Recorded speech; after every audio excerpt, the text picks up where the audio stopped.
A paz do nosso Senhor e Salvador Jesus Cristo, amém? Irmãos, hoje eu estou aqui com essa incumbência, agradecendo a Deus por mais essa oportunidade, mas aqui estou, como os irmãos puderam ver pela nossa liturgia. Hoje deveria estar conosco o reverendo Bressani. E o reverendo Bressani, eles tiveram o falecimento da irmã da nossa irmã Ofélia, lá na cidade de Avaré, e eles foram para lá. E por isso o reverendo Bressani não está aqui, né? E também o reverendo Edson, que nós tínhamos conversado com o reverendo Bressani na semana passada, porque o reverendo Edson também não estaria aqui hoje. Então aí acabou eu ficando com essa incumbência. Espero que os irmãos tenham paciência e estejam intercedendo por mim, que preciso muito das orações dos irmãos. Amém? Mas eu queria começar a nossa meditação do Evangelho nesta noite da seguinte maneira, falando sobre o título dessa mensagem. Que tempo é esse? Você pode repetir?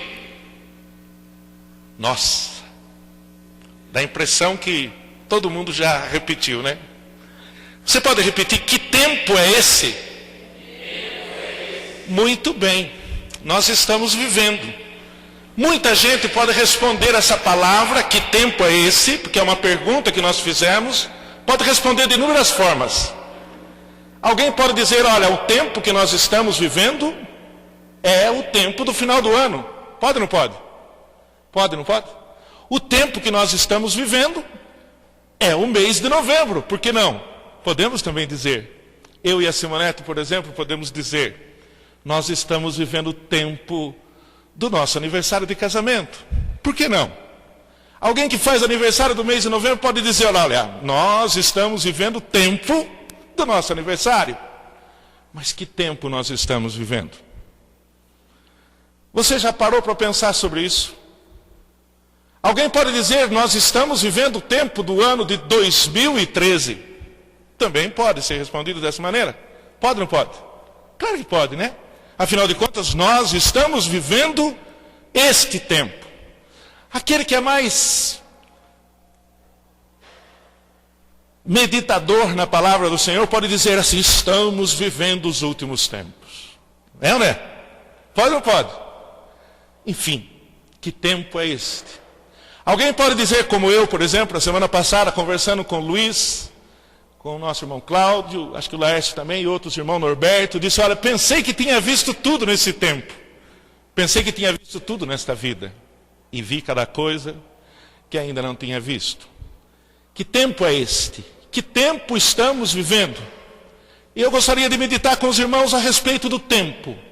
A respeito... Alguém pode dizer assim, o Jaime, eu acho, alguém já está até procurando na Bíblia, que está procurando lá no livro de Eclesiastes, né? Que existe tempo para todas as coisas. Se você for procurar lá, você errou. Porque não é sobre esse tempo que eu vou falar.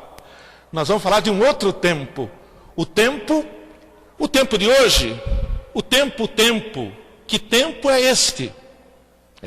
Que tempo é este? Nós estamos vivendo o tempo. Tem um louvor que diz assim, que hoje é tempo de louvar a Deus. Tem ou não tem? Será que a gente consegue cantar? Que hoje é tempo de louvar a Deus? Vamos lá? Hoje é tempo de louvar a Deus. Em nós agora habita o seu Espírito. Então é só cantar. E a Cristo levantar, e sua glória encherá este lugar. Vem cantar,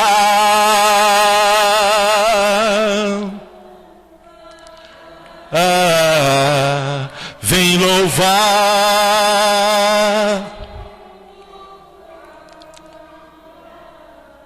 no meio nossos louvores Deus habita, e é seu prazer cumprir o que nos diz. Então é só cantar e a Cristo exaltar, e tua glória encherá este lugar. E tua glória encherá este lugar. Eu fiz assim para nós pararmos. Hoje é tempo de louvar a Deus. Mas o que a Bíblia fala sobre o tempo? Então gostaria de compartilhar com os irmãos um texto que está no livro de Romanos.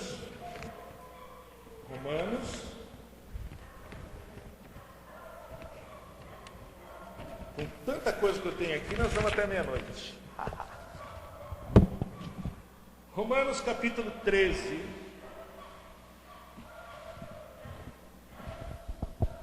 Romanos capítulo 13, o versículo 11. Só que eu vou fazer a leitura do versículo 8 até o 14, mas com ênfase no versículo 11. Mesmo assentados, acompanhamos a leitura da palavra do Senhor. O amor ao próximo, a vigilância, a pureza. A ninguém devais coisa alguma, a não ser o amor com que vos ameis uns aos outros, porque quem ama aos outros cumpriu a lei. Com efeito, não adulterarás, não matarás, não furtarás, não darás falso testemunha, não cobiçarás. E se há algum outro mandamento, tudo nesta palavra se resume: amarás o teu próximo como a ti mesmo. O amor não faz mal ao próximo, de sorte que o cumprimento da lei é o amor. Isto digo conhecendo o tempo, que é já hora de despertarmos do sono, porque a nossa salvação está agora mais perto de nós do que quando aceitamos a fé. A noite é passada, o dia é chegado. Rejeitemos, pois, as obras das trevas e vistamo-nos das armaduras da luz, das armas da luz. Andemos honestamente como de dia, não em glutonarias, nem em bebedeiras, nem em desonestidades, nem em dissoluções, nem em contendas, nem em inveja, mas revesti-vos do Senhor Jesus Cristo e não tenhais cuidado da carne em suas concupiscências. Amém? Como eu disse, o versículo 13. E digo isto conhecendo o tempo, que já... Digo isto conhecendo o tempo, que é já hora de despertarmos do sono, porque a nossa salvação está agora mais perto de nós do que quando aceitamos a fé.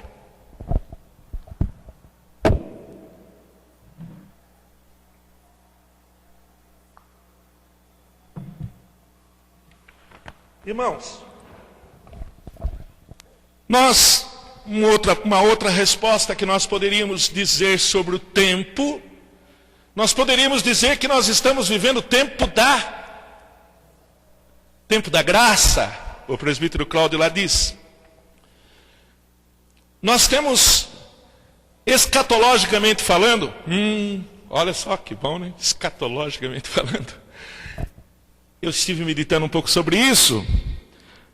Nós estamos vivendo as dispensações, e temos 7 dispensações. 5 dispensações já foram concluídas. A dispensação da inocência, consciência, do governo humano, a dispensação patriarcal e lei, e estaríamos vivendo, e estamos vivendo, a dispensação da graça, que dará lugar à milenal. 2 grandes eventos marcarão o fim dessa dispensação: o arrebatamento da igreja e a volta visível de Jesus para inaugurar o milênio. Então 7 são as dispensações. E nós estamos vivendo a dispensação da graça. A graça qual seja? Aquilo que o apóstolo Paulo está falando aos romanos. Olha, a nossa salvação está bem mais próxima do que aquilo que nós já sabíamos. Por que ele está falando isso? Por causa do tempo. Ele está querendo chamar-nos a atenção por causa do tempo. Que tempo é esse? Que tempo é esse? Que tempo é esse que nós estamos vivendo? E aí, irmãos, meditando na palavra do Senhor, todas as vezes que a Bíblia fala sobre avivamento e despertamento espiritual, observamos algo relacionado ao tempo. Vocês querem ver? Pedro disse, nos últimos dias, o Senhor derramaria o seu Espírito sobre toda a carne. Lá em Atos 2, capítulo 2, versículo 17, diz assim: e nos últimos dias acontecerá, diz Deus, que do meu Espírito derramarei sobre toda a carne, e os vossos filhos e filhas profetizarão, e os vossos jovens terão visões, e os vossos velhos sonharão. Tempo. Que tempo é esse que nós estamos vivendo? Que tempo é esse que nós precisamos conhecer? Será que nós conhecemos tudo sobre o tempo que vivemos? Será? A bem da verdade é que, como eu disse, eu pensei que tinha visto tudo e ainda não vi nada. Cada um de nós estamos nos assustando com as coisas que temos visto. Cada um de nós achamos que, olha, não tem mais jeito. Nós poderíamos substituir a palavra mundo por esse tempo jaz do maligno. Poderíamos, não poderíamos também falar sobre isso? Mas e daí? Se este mundo jaz do maligno, por que eu tenho que estar me preocupando com o mundo, se o mundo já está perdido? Será que não passa isso na nossa cabeça em algumas vezes? Se o mundo jaz do maligno, fazer o quê? Irmãos, eu quero dizer que o entendimento para essa expressão, o mundo jaz do maligno, significa dizer que as reformas que se pretende fazer no mundo, aí não tem mais jeito mesmo. Mas neste mundo vivemos nós. E se nós vivemos neste mundo, a incumbência que cada um de nós temos com relação ao nosso semelhante. Acabamos de fazer a leitura aí do livro de Romanos, que diz sobre o amor. Da outra vez que eu estive pregando aqui, eu falei sobre o amor, né? Então, o amor, qual é o principal de todos os mandamentos? Amarás o teu próximo como a ti mesmo. Então, nós não podemos nos conformar diante das situações, diante deste tempo, que este mundo jaz do maligno, achando que, olha, já não temos mais o que fazer. Vivemos tempos difíceis. Isso foi exatamente o que disse o apóstolo Paulo em 2 Timóteo 3:1. Podemos destacar 3 fatos que acontecerão nesses últimos dias. O tempo será difícil por causa, primeiro, da ridicularização dos valores morais. Já pensou? Entendendo o tempo que nós estamos vivendo. Não tem como nós não analisarmos o tempo sem perceber essa situação. A ridicularização dos valores morais. As pessoas estão tratando a questão da moral, não se preocupam com mais nada. Nós estamos vivendo esse tempo, estamos sofrendo neste tempo, não é verdade? E aí? Mas o alerta que o apóstolo Paulo faz aos romanos, o alerta que a palavra do Senhor faz, o alerta que o Espírito Santo do Senhor faz a cada um de nós, está justamente no versículo-chave da nossa mensagem, da nossa pregação desta noite, que é o versículo 11 de Romanos 13. Alguém, por favor, na sua tradução, leia, para que a gente possa enfatizar este texto, enfatizar este versículo, acordar, como diz o versículo 11 de Romanos 13. Vamos lá, vamos fazer a leitura juntos? Está ali, ó, que beleza. E isto digo, conhecendo o tempo, que já é hora de despertarmos do sono, porque a nossa salvação está agora mais perto de nós do que quando aceitamos a fé. Irmãos, olha só, que já é hora de despertarmos do sono. É o tempo de despertar do sono também. É o tempo de acordar. É o tempo de perceber que o mundo está caindo na nossa cabeça, que está acontecendo coisas absurdas, e que nós precisamos estar se preparando com a palavra do Senhor, para poder ter condições de enfrentar este tempo. O versículo 1 de 2 Timóteo 3 diz assim: sabe, porém, isto, que nos últimos dias sobrevirão tempos trabalhosos. O que será que quer dizer com sobrevirão tempos trabalhosos? O que será que o apóstolo Paulo, escrevendo a Timóteo, quis dizer com isso? Tempos trabalhosos? Alguém pode falar, puxa vida, eu trabalho pra caramba, que novidade para mim isso. O que quer dizer essa expressão, tempos trabalhosos? Gostaria de compartilhar com os irmãos sobre isso. Romanos, 2 Timóteo 3,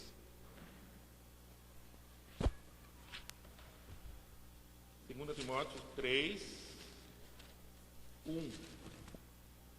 Eu fiz a leitura aqui, mas se você puder fazer a leitura com a sua Bíblia, em voz alta, por favor. Está aqui também? Maravilha, hein, Cláudio? Estamos combinados, hein, filho?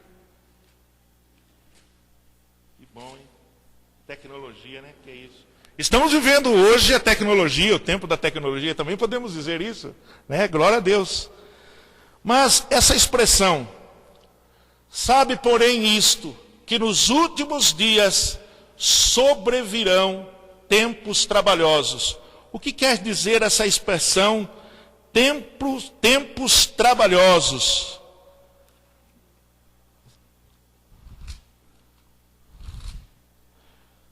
Tempos trabalhosos.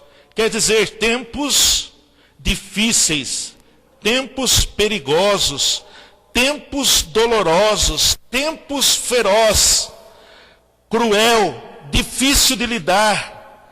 A palavra descreve uma sociedade que é desprovida de virtudes, mas abundante em vícios. Tempos trabalhosos aqui quer dizer exatamente isso. Uma sociedade que é desprovida de virtudes, que não se preocupa com a moral, porém uma sociedade viciada. Uma sociedade que dia a dia, alguém já disse assim, olha, não tem o que fazer, é melhor aprovar a liberação das drogas, para quem sabe com isso a gente tem um controle sobre o uso das drogas. A coisa está indo de uma forma, irmãos, que a palavra do Senhor fala claramente sobre as relações vividas pelos seres humanos, as relações vividas nos dias atuais, nos tempos atuais. Que tempo é esse que nós estamos vivendo, irmãos? Que tempo é este? Continuando, irmãos, depois de entendermos que tempos trabalhosos significa dizer tempos difíceis, tempos em que o povo, a sociedade está desprovida de virtude, mas está cheia de vícios. Eu quero passar uma informação aos irmãos acerca de uma estatística. No século passado aconteceram fatos que marcaram a história dos Estados Unidos. A guerra civil naquele país matou mais de 600 mil americanos. A Primeira Guerra Mundial, ao invés de 600 mil americanos, morreram 125 mil pessoas, soldados. A Segunda Guerra Mundial, 600 mil. A Guerra da Coreia do Norte, 56 mil. A Guerra do Vietnã, 55 mil. Ao todo, cerca de 1,5 milhão de americanos morreram nessas guerras. Mas, pasmem para isso, mas o aborto superou o número de vítimas nos Estados Unidos. Segundo a Center for Disease Control, somente nesse país, a média de abortos realizados por ano entre o ano de 1998 e 2007 foram 800 mil abortos. Ao todo, cerca de 1,5 milhão de americanos morreram na guerra. E só com aborto, de 98 a 2007, mais de 800 mil mulheres. Isto é vulgarizar a vida, isto é não tratar a vida do ser humano como deveria ser tratado. 800 mil, irmãos. É um número muito grande. Significaria dizer que Votorantim tem pouco mais de 100 mil habitantes, significaria dizer 8 cidades de Votorantim morreram, deixaram de viver por causa do aborto. Em relação à vida, o que difere o óvulo fecundado de um bebê recém-nascido é o tempo e a nutrição. Mesmo um minúsculo óvulo fecundado, que passa de 2 a 3 semanas com a mãe, é considerado por Deus um ser vivo. Não só Deus, pela própria ciência. É um ser vivo que está ali. A mãe ali toda preocupada, querendo saber o sexo do bebê, e vai lá, faz o exame de ultrassom. Agora tem ultrassom 3D, dá para ver a criancinha ali dando risada, dá para ver a criancinha em cores, não é isso? Todo mundo querendo saber, porque ali tem vida. Agora já pensou? 800 mil abortos nos Estados Unidos. Agora perceba uma coisa, os Estados Unidos é um país que tem estatísticas para serem apresentadas. Essas informações todas aqui, mas por que o Jaime está falando dos Estados Unidos e não pode falar do Brasil? Porque o Brasil, primeiro que o aborto é feito de maneira criminosa. O aborto já é criminoso, mas nos Estados Unidos é permitido. E aqui no Brasil o aborto é feito de maneira criminosa. Se nos Estados Unidos, com todo o controle que existe, é 800 mil, imagine no Brasil. Imagine no Brasil. Coisa para a gente pensar. Outra coisa importante sobre este tempo que nós estamos vivendo é que em 1989, provavelmente influenciado pela queda do Muro de Berlim, no âmbito da discussão da área da psicanalítica, um determinado grupo publicou um documento no qual ressaltava a seguinte afirmação. Olha só que afirmação. Nós não estamos vivendo uma inversão de valores. Olha só, nós não estamos vivendo uma inversão de valores. Estamos vivendo uma demolição de valores. Hoje em dia, é coisa mais normal que tem.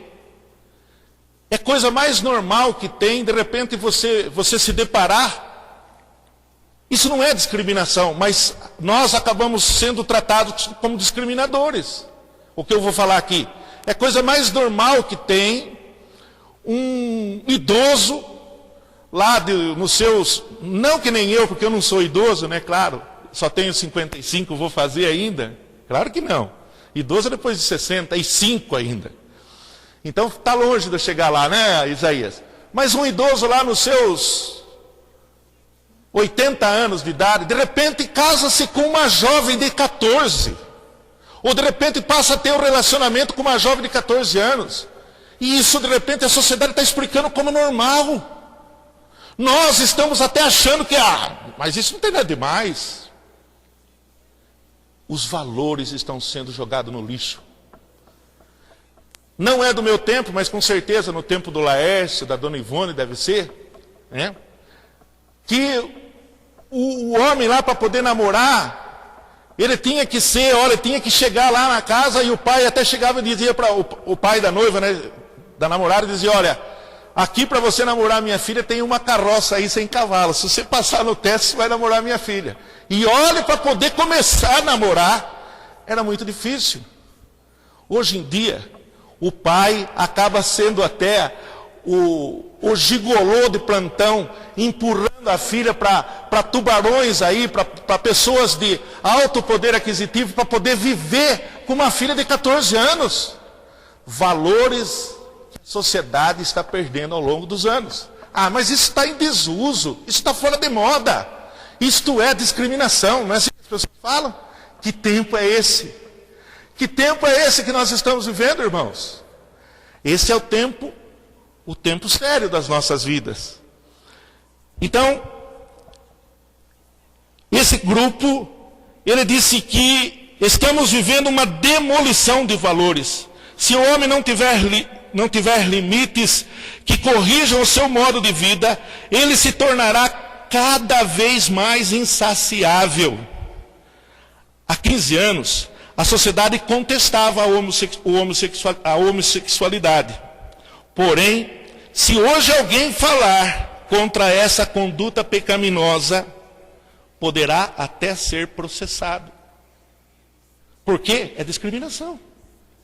Se você vê um homem e uma mulher, em Sorocaba até pouco tempo atrás, não faz muito tempo, os jovens da época, eu não estava lá, porque eu nem tinha nascido nessa época. Sorocaba ficou conhecida como a capital do beijo. Vocês sabiam disso? Em Sorocaba, os jovens daquele momento, afrontando uma decisão da justiça, resolveram em praça pública se beijar. Mas o beijo era homem com mulher e mulher com homem. Hoje, dá até medo de ver. Eu não sei, daqui a pouco os bigodudos aí vai enrolar os bigodes um no outro, beijando-se. É isso que a gente está vendo. E se a gente não tomar cuidado no tempo que nós estamos vivendo, sabe o que vai acontecer? Nós vamos ser processados. Olha, estão falando lá, estão nos tratando com discriminação. Existe um movimento sendo feito a nível nacional, que é a PEC, a Proposta de Emenda Constitucional número 122 de 87, de autoria, por incrível que possa parecer, da deputada Yara Bernardi, que impede, deputada Yara Bernardi, que é daqui de Sorocaba, que impede, o que dá mais, como é que fala? Eu não quero cometer nenhuma injustiça aqui, eu quero falar o que é certo, mas essa lei dela, ela fez a lei com o propósito de tentar impedir a homofobia. O que é homofobia? Perseguição aos homossexuais. Homofobia quer dizer, nós acabamos sendo classificados, os evangélicos são classificados como homofóbicos. Homofóbicos quer dizer que tem ojeriza,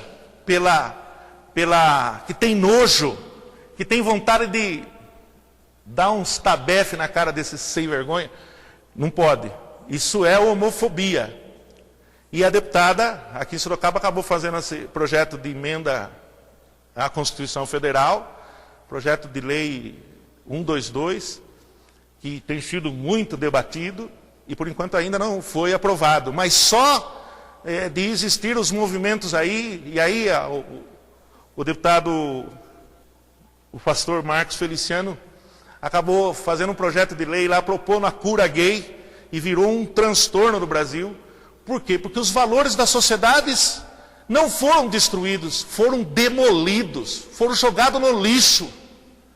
Enquanto no século passado, não faz muito tempo isso, Sorocaba virou a capital nacional do beijo, porque os jovens resolveram afrontar o poder judiciário e em praça pública beijar-se.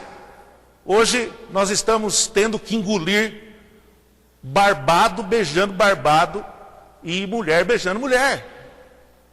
Isso, se nós não aceitarmos isso, nós podemos ser até processados. Na Suécia é considerado o berço do cristianismo. Alguns segmentos da população não acham nada demais um pai, pasmem, um pai ter relações com a filha. Apesar de ser proibido por lei. Caso o mundo continue, caso esse tempo continue neste ritmo desenfreado, demolindo os valores, e o Brasil, da forma como está, daqui a pouquinho, não vai demorar muito, a defesa da pedofilia vai ser coisa mais normal. Alguém daqui a pouco vai levantar a bandeira de defender a pedofilia. Irmãos, nós estamos vivendo este tempo. E quando a gente começa a falar sobre isso, tem gente que não gosta. Na igreja mesmo, esses assuntos aí, deixa para o Silas Malafaia pregar sobre isso. A propósito, muitas dessas informações eu peguei sim com o pastor Silas Malafaia. Nós precisamos despertar do sono. A palavra do Senhor está dizendo para mim e para você, amado, que nós precisamos despertar do sono. Há um tempo atrás, e hoje, nos dias atuais, alguém está dizendo aí, postando no Facebook, né? O gigante acordou. Não é assim? Estão falando que o gigante acordou por causa dessas manifestações dos blacks aí. Como é que é o nome? Black? Alguém me ajude. Os mascarados que estão fazendo... Como? Black?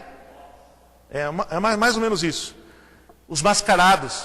O gigante acordou, justificando que isso que está acontecendo no Brasil é como se fosse um movimento organizado. Um movimento que tem origem no anarquismo. O anarquismo que rejeita qualquer tipo de organização da sociedade. O anarquismo que rejeita qualquer tipo de governo.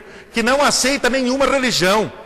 Este tipo de prática que está existindo no Brasil tem sido chamado por todos nós como o gigante acordou. Esses dias eu vi postado lá no Face, acabei até me manifestando porque não posso aceitar um treco desse. Alguém copiando uma foto lá do World Trade Center, lá nos Estados Unidos, no dia 11 de setembro de 2001, né? Quando aconteceu lá o choque dos aviões nas Torres Gêmeas, alguém pegou uma foto daquela lá, adaptou, montou, fez uma montagem, como se aqueles aviões estivessem caindo no Congresso Nacional. E depois embaixo escrito assim, até que enfim aconteceu aqui também. Que conceito de sociedade nós estamos vivendo? Os valores da nossa sociedade estão sendo jogados no lixo. No lixo. Nós estamos vivendo este tempo. Este é o tempo que nós estamos vivendo. Hoje é tempo de louvar a Deus, é tempo de louvar a Deus. Mas é tempo de acordar. A palavra do Senhor falando com a gente hoje está dizendo, olha, está pertinho a salvação de vocês. A nossa salvação está pertinho, está vizinho de nós. Ou a gente desperta do sono. E olha, eu quero dizer para vocês, irmãos, nós estamos dormindo. Infelizmente, pode até não concordar comigo, mas nós estamos dormindo. O hino nacional diz assim, deitado eternamente em berço esplêndido.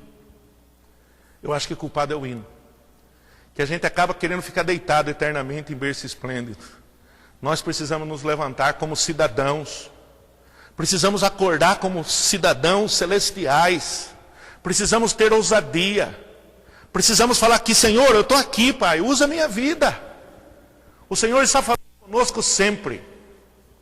Alguém vai falar assim, pronto. E eu mesmo vou falar para mim mesmo. Lá vem o Jaime já direcionando a conversa para mexer com a igreja. Eu não vejo outra maneira, irmãos. Eu estou mexendo comigo em primeiro lugar. Eu também estou dormindo. A propósito do dia desses, foi feriado do dia do funcionalismo público. Simone, ela até olhou assim para mim. Aí ela falou assim para mim, vê se pode. Falou, hoje, ou melhor, amanhã, é feriado do dia do funcionalismo público. Já que é feriado do dia do funcionalismo público, eu vou dormir até tarde. Falei, toma vergonha essa cara, pô. Faz tempo que ela não é funcionária pública. Né? E aí querendo falar, não, é dia do funcionalismo público, né? Então nós estamos dormindo. Precisamos despertar. Precisamos acordar. Nós estamos, na verdade, irmãos, vivemos também o tempo da apostasia. Apostasia é negar os fundamentos da fé. Além de não acreditar em Deus, o apóstata atribui a outro aquilo que Deus faz. Foi o que aconteceu a Israel, que adorou o bezerro de ouro, lá no comecinho, lá no Êxodo do 32, versículo 4. Paulo também disse que muitos se apostatariam da fé, dando ouvidos a doutrinas de demônios. Esse é o tempo que nós estamos vivendo. E por que será que o apóstolo fala assim, olha, a salvação de vocês está pertinho? Olha, irmãos, se quando o apóstolo Paulo escreveu isso lá, no comecinho da era cristã, se o apóstolo Paulo escreveu isso dizendo aos romanos que o tempo da salvação dele estava pertinho, Imagine mais agora. Imaginemos hoje o tempo que nós estamos vivendo. Não tem mais jeito. Outro dia até usei essa expressão. Nós estamos dando degolhada em Sodoma e Gomorra. Se Sodoma e Gomorra foi destruída, e tem um detalhe, viu, irmãos? Não chegou a época da destruição, mas chegou a época de acordar. A época de acordar chegou. Essa é a época, esse é o tempo de acordar. Por que não é a época da destruição? Porque nós estamos vivendo o período da graça.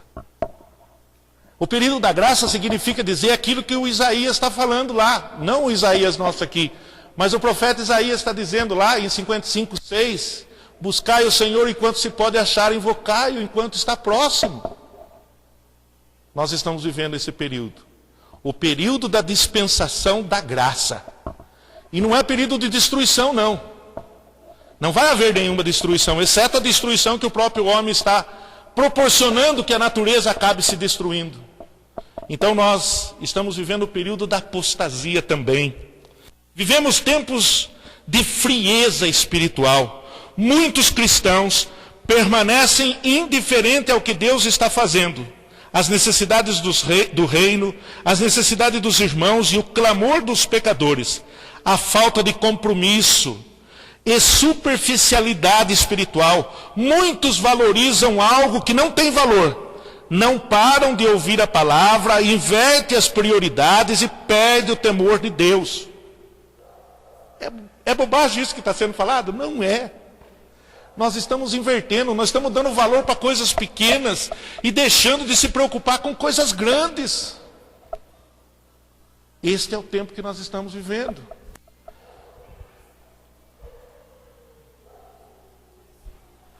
O salmista diz: bem-aventurado o homem que teme ao Senhor. Salmo 122:1. O apóstolo Paulo diz que todas as coisas estão nuas e patentes aos olhos de Deus. Todas as coisas estão nuas e patentes aos olhos de Deus. Aonde quer que eu vou, os olhos do Senhor estão lá. Se vou no profundo mar, as coisas estão patentes aos olhos do Senhor. E o Senhor vê cada um de nós. Nós conseguimos enxergar-nos com os olhos humanos, mas o Senhor nos enxerga como raio-x. É como se tirasse um raio-x lá do Norberto, né? Pusesse lá inteiro. Ou não é raio-x, tem aquele outro exame mais aperfeiçoado. Qual é, Lárcio? O exame mais? Uma tomografia computadorizada. Uma tomografia computadorizada do corpo inteiro do Norberto. Põe ali, o médico fala, e sabe tudo o que está fazendo. Mas Deus tem essa tomografia computadorizada em 3D faz tempo. Ele já sabe tudo de nós.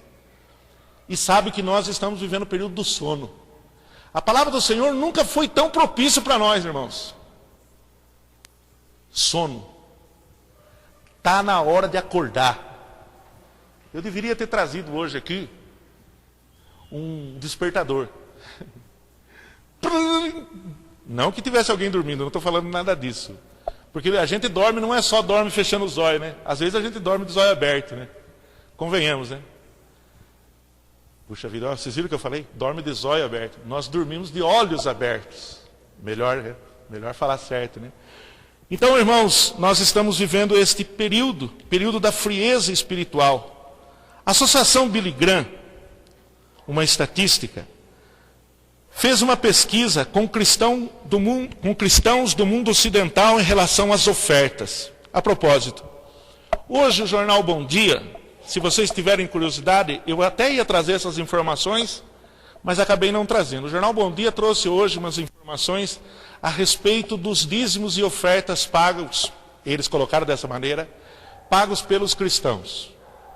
E eles estão ridicularizando, entendeu? Dizendo que esse dinheiro acaba sendo desviado, falando lá de uma igreja que o pastor está respondendo o processo, citando novamente a igreja Sara Nossa Terra, um padre lá falando que o dízimo da igreja católica é diferente do nosso, lá é muito mais contribuição voluntária do que o dízimo, não obriga ninguém a dar o dízimo. Enfim, Mas os valores levantados, e isto foi apurado no último censo demográfico existente no Brasil, os valores dados de dízimo são altos. E isso tem sido objeto de olho grande no nosso gesto de amor com o reino de Deus. O dízimo é um gesto de amor. E lá está se falando disso. Mas a Associação Billy Graham, eu estou só fazendo esse paralelo porque saiu hoje no jornal isso. Se os irmãos tiverem a oportunidade, leiam lá. Fez uma pesquisa com os cristãos do mundo ocidental em relação às ofertas e constatou: muitos gastam mais dinheiro, eu parei, viu? Muito mais dinheiro comprando Coca-Cola, hambúrgueres e cachorro-quente nos fast food da vida, do que com ofertas. Isso quer dizer que somos capazes de empreender qualquer esforço para realizar os nossos interesses pessoais, mas não movemos uma palha para agir com liberalidade no reino de Deus. Não é verdade isso também? Olha, se todos nós, eu me lembro muito bem com relação ao dízimo, meu pai e minha mãe sempre trataram dessa maneira. Separava já o pagamento, o dinheiro do dízimo, saía o pagamento, saía o mês lá, já separava o dinheiro do dízimo. Já era a primeira coisa que fazia, antes de qualquer coisa. Se eu acabo fazendo errado, faço errado por sem vergonha, porque eu aprendi o certo. Tem que separar o dinheiro do dízimo. E às vezes a gente acaba buscando coisas por nosso interesse e o dízimo fica para terceiro, quarto plano. A nossa liberalidade acaba não sendo exercida como deveria ser exercida. Então, isso quer dizer que somos capazes de fazer qualquer coisa para nós mesmos. Vivemos tempos de avivamento. Em Abacuque 3:2, eu vou pedir para os irmãos ajudarem-me. Abacuque, profeta menor, no Velho Testamento, 3:2. Acha aí, Cláudio? Eu devia ter passado todos os textos para o Cláudio ia ser perfeito. Viu? Parece até que nós combinamos, né? Abacuque, olha lá. Ouvi, Senhor, a tua palavra e temi. Aviva, ó Senhor, a tua obra no meio dos anos. No meio dos anos, a notifica. Na ira, lembra-te da misericórdia.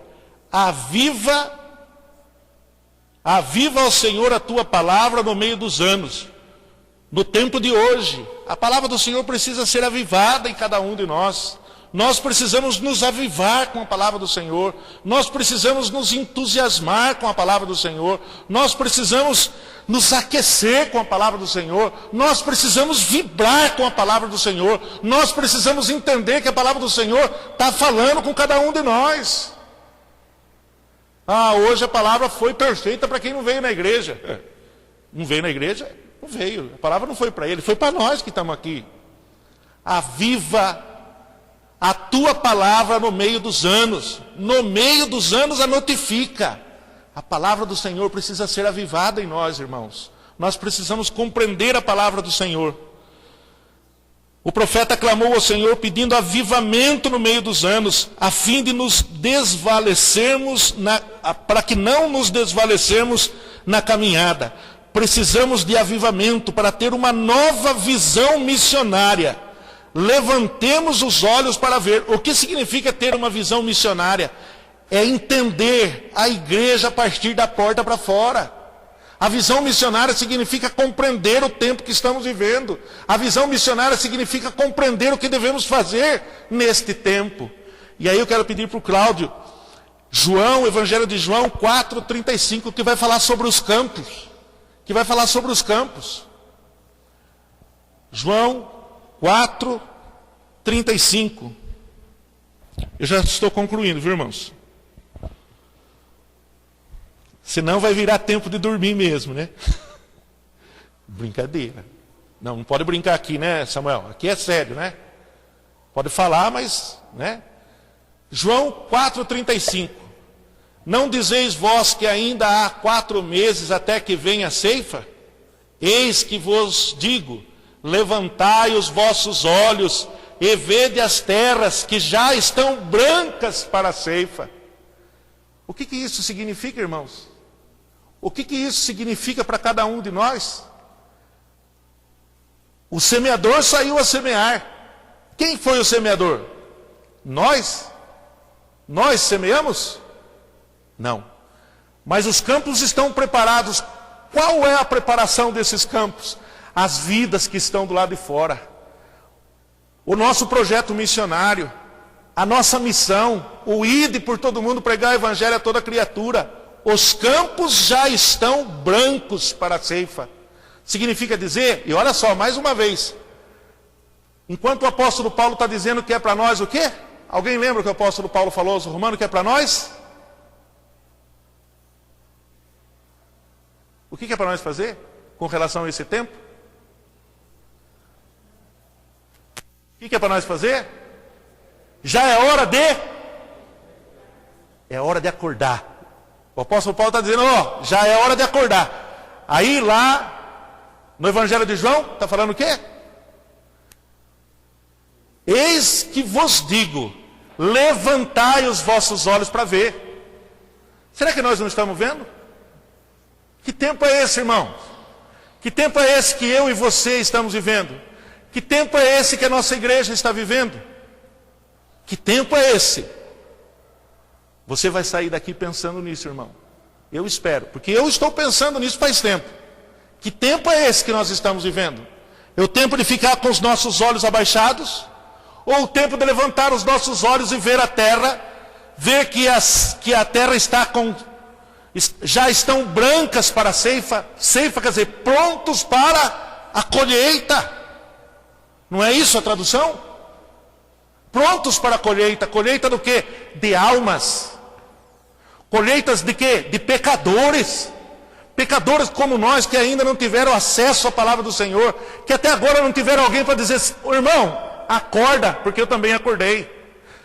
Abra o seu olho, porque eu também estou com o meu olho aberto. Levantai os vossos olhos e vede as terras que já estão brancas para a ceifa. Concluindo, irmãos, é tempo de buscar ao Senhor. Hoje é tempo de buscar ao Senhor. Como nós dissemos, Isaías 55:6. Buscai ao Senhor enquanto se pode achar. O Senhor está próximo de nós. O Senhor está no nosso meio. Louvado seja o nome do Senhor, porque Ele está no nosso meio. Glorificado seja o Senhor, porque Ele tem paciência para conosco, porque ainda nós estamos vivendo o período da graça. Nós estamos vivendo o período Plageno Laércio, o período daquele que prestou concurso para juiz e vai ser aprovado, mas ainda por enquanto ele é advogado. Mas ele já prestou e nós sabemos que ele foi aprovado. Foi ou não foi, Laércio? Ele já foi aprovado e será o juiz. Mas por enquanto nós estamos vivendo o período da graça. O período do advogado. Do advogado que deu a sua vida por nós.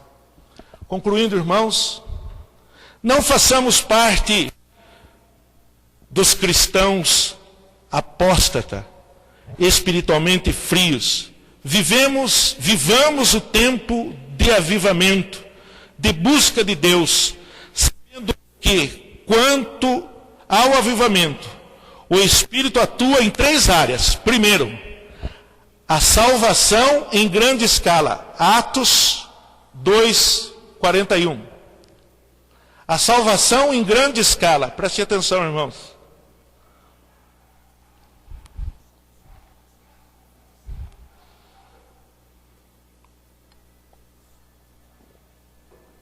A Simonete já fez assim para mim 3 vezes. Ó. Estamos terminando. Atos 2:41. De sorte que fomos batizados, de sorte que foram batizados os que de bom grado receberam a sua palavra. E naquele dia agregaram-se quase 3.000 almas. Lembra aquela passagem no começo da igreja primitiva? De sorte que foram batizados os que de bom grado receberam a sua palavra. Como é que receberam a sua palavra? Como é que Filipe falou? Como é que eu vou saber se não tem quem pregue? Não é assim que Filipe falou? Lembra da palavra do Filipe? Como é que eu vou saber se não tem quem pregue? Filipe falando com o eunuco. Aí o eunuco respondeu para o Filipe, eu não sei. Ele estava lendo o profeta Isaías, não é isso?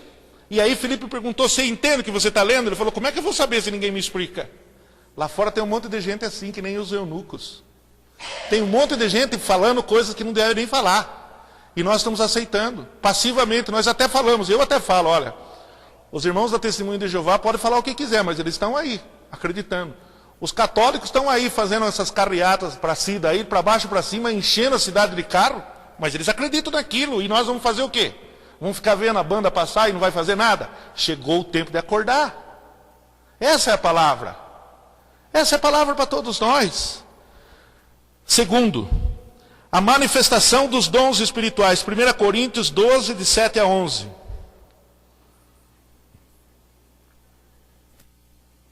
Primeira Coríntios 12, 7 e 11.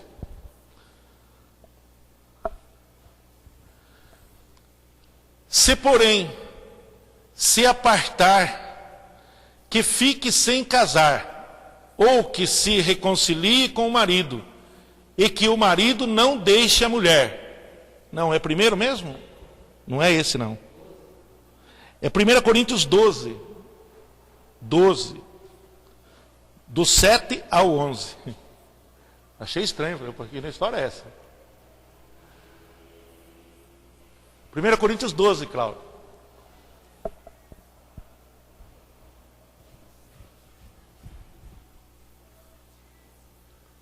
Aí, de 7, aí.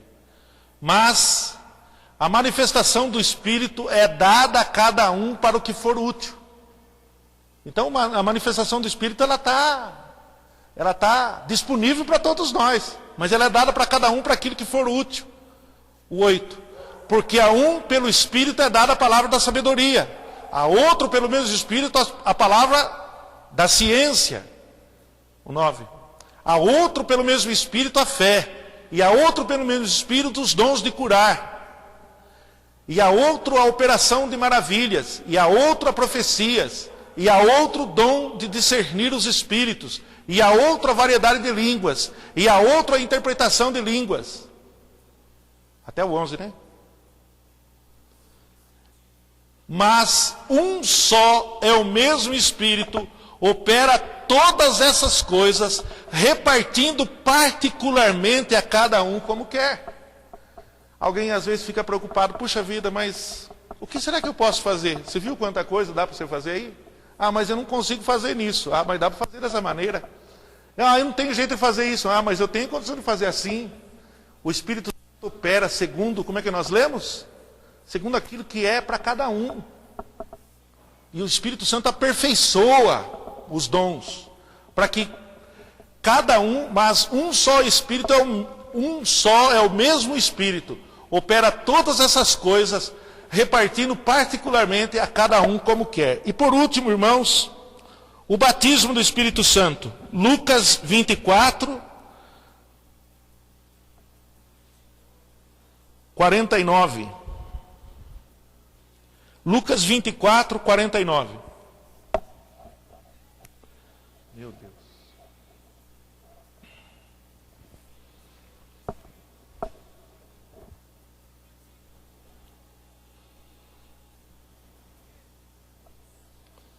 Lucas 24, 49. Eis que sobre vós envio a promessa de meu Pai.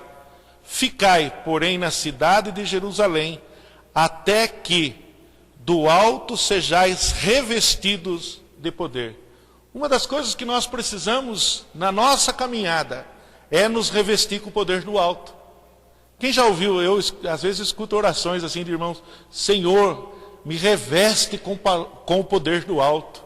O poder do Espírito Santo, revestindo a nossa vida, nos condicionando a enfrentar as situações que estão aí, as situações de grandes dificuldades desse mundo que jaz do maligno, desse mundo de dias trabalhosos, desse mundo, tudo que nós possamos imaginar a respeito dos dias que nós estamos vivendo, a palavra do Senhor já falou faz muito tempo, os dias são difíceis mesmo, mas e daí?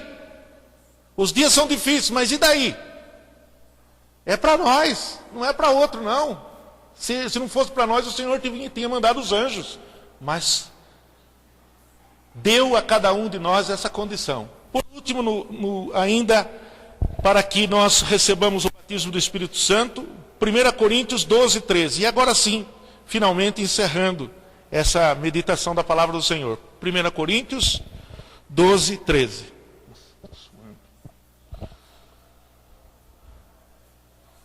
Nós precisamos, sem dúvida nenhuma, nos fortalecer na palavra do Senhor, compreender aquilo que a palavra do Senhor está falando a cada um de nós e colocar em prática na nossa vida. Sabe, eu fico assim, achando que tanta coisa a gente poderia fazer. Para finalizar, vamos todos nós fazer essa leitura? Pois todos nós fomos batizados em um Espírito, formando um corpo, quer judeus, quer gregos, quer servos, quer livres, e todos temos bebido de um Espírito. Amém? Para finalizar, irmãos, para mostrar isso, pois todos nós fomos batizados em um Espírito, formando um corpo. Não importa se seja judeu, se seja grego, se seja servo, se seja livre, todos nós temos bebido de um mesmo Espírito. Essa semana apareceu um padre aí, um negócio postado no Facebook, chamando os evangélicos de, como é que é o nome mesmo? Imbecis. Chamando os evangélicos de imbecis. A alegação dele é que nós não respeitamos a Maria. Dizendo que nós temos que, por respeito a Maria, nós não temos que pedir nada para Deus, que nós somos arrogantes, somos imbecis. Está no Face aí, todo mundo compartilhando. Que nós somos arrogantes, somos imbecis. Que história é essa de pedir para Deus? Quem eles pensam que são? O padre falando desse jeito no sermão dele. Quem eles pensam que são, esse monte de imbecil? Sabe o que é isso? É os dias que nós estamos vivendo. Se nós continuarmos dormindo, deitado eternamente, em berço esplêndido, eu não sei o que vai acontecer. Eu não estou dizendo que a gente tem que sair por aí quebrando igreja, chutando santa, nada disso, não é nada disso. Que tem que pegar e ficar metendo o dedo no nariz de homossexual também, não é nada disso que eu estou dizendo. Nós precisamos agir como igreja. Igreja salva em nome do Senhor Jesus. Igreja que aceita Jesus Cristo como seu único e verdadeiro Salvador. Igreja que prega, igreja que é missionária, igreja que foi formada há 109 anos atrás, reconhecidamente como a igrejinha dos milagres. Igreja que foi desafiada ao longo dos anos, dizendo, daqui a pouco essa igreja vai fechar as portas. A nossa identidade. E nós estamos, ao longo dos séculos, mais de um século, 109 anos de vida. Mas se nós não acordarmos para os dias que nós estamos vivendo, eu não sei o que pode nos acontecer. Irmãos, na expectativa de que todos nós possamos ter uma noite agradável, um sono gostoso, mas um sono leve, porque nós precisamos acordar e estar atentos quando o Senhor verdadeiramente nos chamar. Para finalizar, eu quero enfatizar, quero pedir para o Cláudio me ajudar, enfatizar o versículo tema desta mensagem desta noite. Romanos 13, 11. E isto digo, conhecendo o tempo, que já é hora de despertarmos do sono, porque a nossa salvação está agora, cada vez mais perto de nós, do que quando aceitamos a fé. Você pode analisar por você mesmo. Você acha que quando você se converteu e aceitou Jesus Cristo como seu Salvador, você acha que a sua salvação estava já garantida? Hoje a sua salvação está mais perto. Hoje a nossa salvação está mais perto. Sabe por quê? Porque breve o Senhor voltará. Breve o Senhor voltará. E se nós não despertarmos do sono, nós vamos ser exatamente iguais àquelas virgens que dormiram. E quando o noivo chegou, as suas lamparinas estavam sem azeite. E elas não puderam entrar no convívio do noivo. As noivas somos nós. A noiva é a igreja. se a igreja não estiver acordada, na hora que eu não sei qual é, que nem mesmo Jesus sabe, mas Deus sabe, que virá como um piscar de olhos. E quando Ele vier, que nós estejamos acordados, despertados para enfrentar os desafios que o Senhor Deus quer de cada um de nós. Que Deus abençoe a nossa igreja, que Deus nos fortaleça, para que nós possamos ser verdadeiramente usados pelo poder de Deus. Amém.